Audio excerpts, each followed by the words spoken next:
The day when the so-called law banning knowledge was passed in the Duma can be considered a historic date, because in the process of Russia's fascistization, a very important Rubicon has been crossed.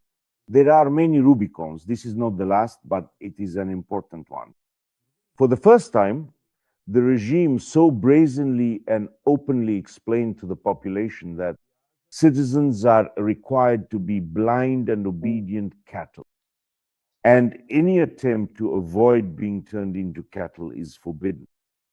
From now on, the people of the Russian Federation are forbidden to read, know, see, or hear anything that might awaken their reason or desire for change.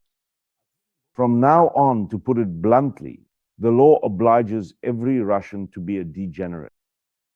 Officially and legislatively, it is forbidden no more, no less as a rule. No other dictatorship in the world has ever allowed itself to do such a thing. It's actually quite fascinating.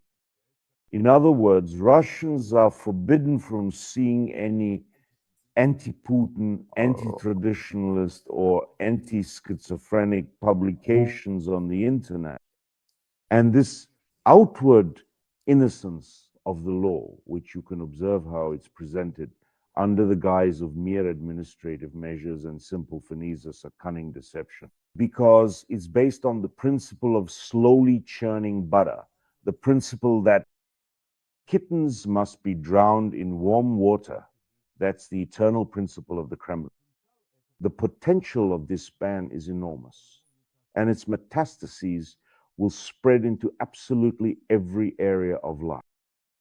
Administrative liability at the snap of any security officer's fingers will instantly turn into criminal liability, because the citizen caught familiarizing themselves with forbidden knowledge automatically, where do they end up? They get branded as foreign agents, and then as extremists, terrorists, traitors, with all the ensuing and resulting consequences. Russian fascism is no longer hesitating, is no longer just some kind of, it's playing its trump cards. And as was to be expected, the people remain silent. Actually, if you take a look, I have a State Duma Deputy, Boyarsky, discussing this topic. Listen, idiocy comes in many forms. Sometimes it can even be endearing. But Boyarsky Jr. is definitely not one of those cases. If bedbugs had a written language, the first thing they'd do is draft a decree for a total ban on diclover. The bedbug Duma would formalize this ban into law, and the bedbug president would sign it with his bloody proboscis. He would sign it right away. People in the eternal war with bedbugs would lose diclovers, while the bedbugs would live long and happily, feasting on blood and no longer fearing any pesticide. That's pretty much what happened in Russia. The bedbugs banned people from knowing anything about how to get rid of them for good. And today, the bedbugs are happy. They're clype shining from every iron. A clypeus is basically any little face, the face of any insect, any insectus, any bug. But undoubtedly, this law has more to it. Of course, it's not just about that boyas. There are all sorts of gorelkins and tarelkins in there. Well, responsibility falls on the entire bedbug Duma. It will still be collective anyway. So in general, the individuals themselves don't really matter.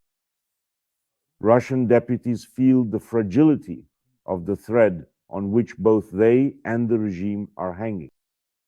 And so their civility, their direct complicity in fascism will, of course, bitterly come back not only to them,